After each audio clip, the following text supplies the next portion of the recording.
আসসালামু আলাইকুম। আপনারা দেখছেন বাংলাদেশি চাঁদ বাগান।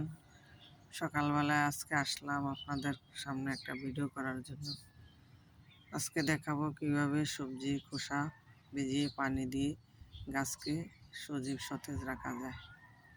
দেখেন আমার গাছগুলাতে কত সুন্দর ফুল ফুটেছে। এটা টেক্সাস সিজ গাছ। এই গাছটা কিছুদিন আগে এনেছিলাম আমি।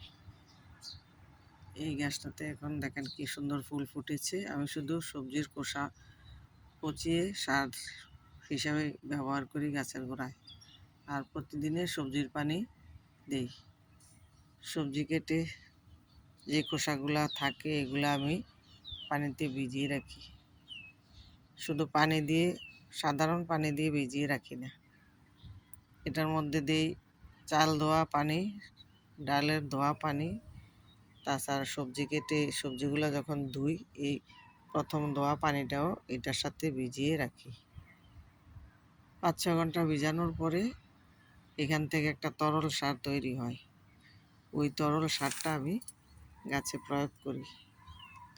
দেখেন আমার গাছে কত সুন্দর ফুল ফুটেছে, গাছগুলা কত সুন্দর দেখেন।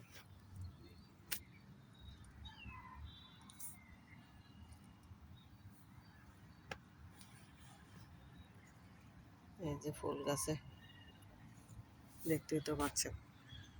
সকালবেলা আসলাম একটু সিঁড়ি বেয়ে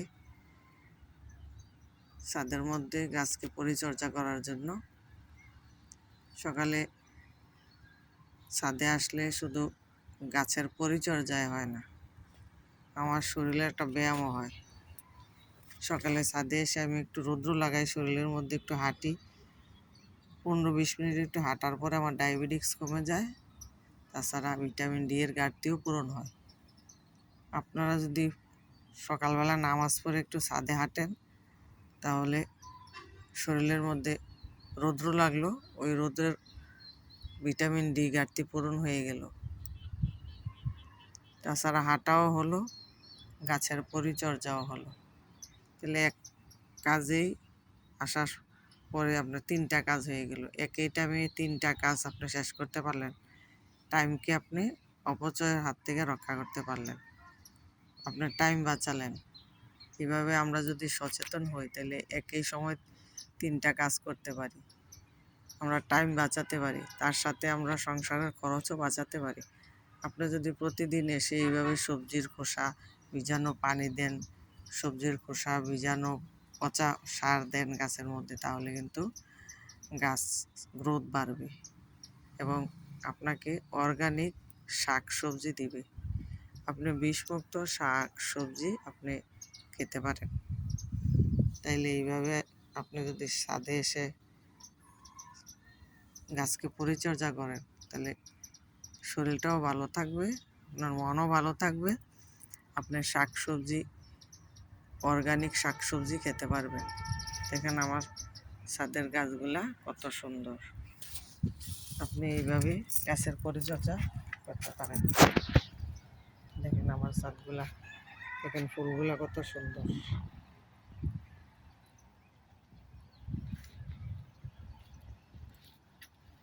এই যে দেখতে তো পাচ্ছেন।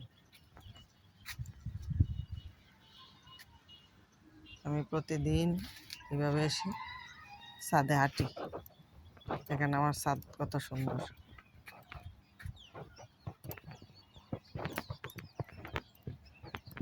এই যে দেখেন কি সুন্দর ফুল।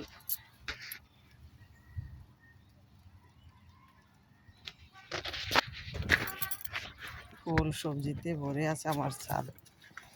দেখেন এইখানে একটা তরমুজ গাছ। কিছুদিন আগে আমি তরমুজ গাছটা আপনাদেরকে দেখিয়েছিলাম। দেখেন কি সুন্দর তরমুজ ধরেছে গাছের মধ্যে। আমি ভাবতেও পারি নাই এই অসময়ে আমার গাছে তরমুজ ধরবে। দেখেন এই মাটিগুলো একমাত্র তৈরি করেছি আমি সবজির খোসা দিয়ে। সব মাটি সবজির খোসা দিয়ে তৈরি করা। আর সবজির পানি দিই, মাঝে মাঝে সবজি পচা দিই সার হিসাবে। দেখেন আমার গাছটা কত সুন্দর গাছের মধ্যে তরমুজ ধরে আছে।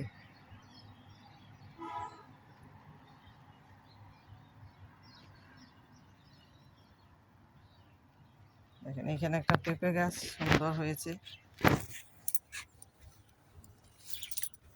আপনারা যদি এভাবে গাছ লাগান খরচ বাঁচিয়ে, তাহলে সংসারের উন্নতি হবে, সংসারে একটু আয় করতে পারবেন। দেখেন গাছের মধ্যে কত সুন্দর সবজি। এভাবে আমরা খরচ বাঁচাতে পারি। প্রতিদিন যদি আমরা এভাবে সবজির খোসা পানি দেই, তাহলে আমাদের সবজি গাছে ফলন বেশি দিবে, গাছ ভালো থাকবে, সুস্থ থাকবে, সজীব থাকবে। দেখেন কত সুন্দর পেঁপে গাছ।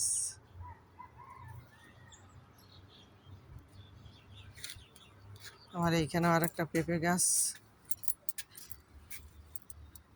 দেখেন গ্রামের মধ্যে করেছি গাছটা, কত সুন্দর।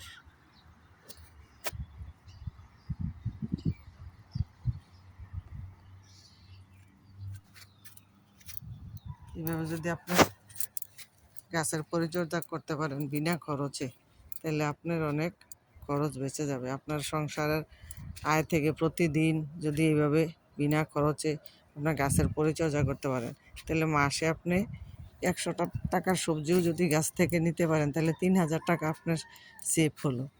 বিনা খরচে প্রতি মাসে আপনার সংসারের খরচ থেকে 3000 টাকা বাদ রেখে আপনি অন্য একটা কাজ করতে পারেন।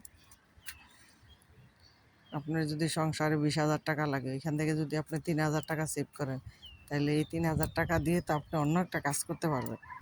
তাহলে প্রতিদিন যদি আপনি এভাবে গাছের পরিচর্যা করেন সুন্দর করে, তাহলে প্রত্যেক মাসে আপনি 3000 টাকা করে সেভ করতে পারবেন। আমার গাছ ছাদ বাগানে সবজি আছে অনেক, মিষ্টি কুমড়া, জালি কুমড়া, চিচিঙ্গা, ভেন্ডি, তারপর কাঁচামরিচ, বেগুন, অনেক কিছু আছে, পুঁই শাক। আপনি যদি প্রতিদিন একটু একটু করেও নেন, তাহলে আপনার 100 টাকা তো বাঁচলো। প্রতিদিন 100 টাকার সবজি যদি আপনি বাগান থেকে নিতে পারেন, তাহলে 3000 টাকা আপনার সেভ হবে। তাহলে অল্প খরচে, বিনা খরচে আপনি 100 টাকা যদি সেভ করতে পারেন, তাহলে তো অনেক টাকা আপনার। তাহলে এইভাবে একটু সচেতন হলেই হয়। আমরা যদি সচেতন মা হই, তাহলে কিন্তু আমরা প্রতি মাসে অনেক টাকা সেভ করতে পারি। আমরা যদি একটু অলস না করে কষ্ট করি, তাহলে কিন্তু আমাদের এইভাবে সবজি আর বাজার থেকে কিনে আনতে হবে না। আপনার বাগানটা ওইভাবে ফুল ফল দিয়ে ভরে রাখতে পারবেন, ফুল দিয়ে সাজিয়ে রাখতে পারবেন। আপনি সকালবেলা এসে যদি একটু হাঁটেন সবজি বাগানে, ফুল বাগানে, তাহলে আপনার স্বাস্থ্যটাও ভালো থাকলো, বুক ভরে একটা নিঃশ্বাস নিতে পারলেন, প্রকৃতির কাছে আসলেন, প্রকৃতি আপনাকে অক্সিজেন দিল, আপনার শরীরটা ভালো থাকলো। সকালবেলা একটু রোদলে হাঁটলেন, এই রোদের মধ্যে হাঁটাতে আপনার ভিটামিন ডি এর ঘাটতিও পূরণ হলো। তাহলে দেখেন আপনার কত একটা উপকার ছাদ বাগান করলে। আমরা যদি একটু সচেতন হয়ে কষ্ট করে ছাদ বাগান করি, তাহলে আমাদের কিন্তু অনেক উপকার আসে। তাহলে আমি যে তরল জৈব সারের পানি তৈরি করেছি, এই যে পানিটা দেখেন, আমি সবজির খোসা ভিজিয়ে রেখেছিলাম, এই পানিটা এখন আমি গাছের গোড়ায় দিই। দেখেন এখান থেকে আমি একটু পানি এনে একটু একটু করে গাছের গোড়ায় দিই। এই যে এইভাবে একটু একটু করে দিয়ে দিবেন, দেখবেন গাছ সজীব থাকবে, গাছের পাতা সুন্দর থাকবে, ফুল বেশি দিবে, ফলও বেশি দিবে, সবজি বেশি আসবে। এই যে এইভাবে আপনারা গাছের পরিচর্যা করবেন, তাহলে গাছ ফুল ভরে থাকবে, গাছের মধ্যে সবজিও বেশি আসবে, আর আপনি বিষমুক্ত সবজি খেতে পারবেন। তাহলে এইভাবে গাছের পরিচর্যা করবেন সবাই। আশা রাখি ভিডিওটা ভালো লাগছে, ভালো লাগলে লাইক, কমেন্ট ও শেয়ার করবেন। আল্লাহ হাফেজ।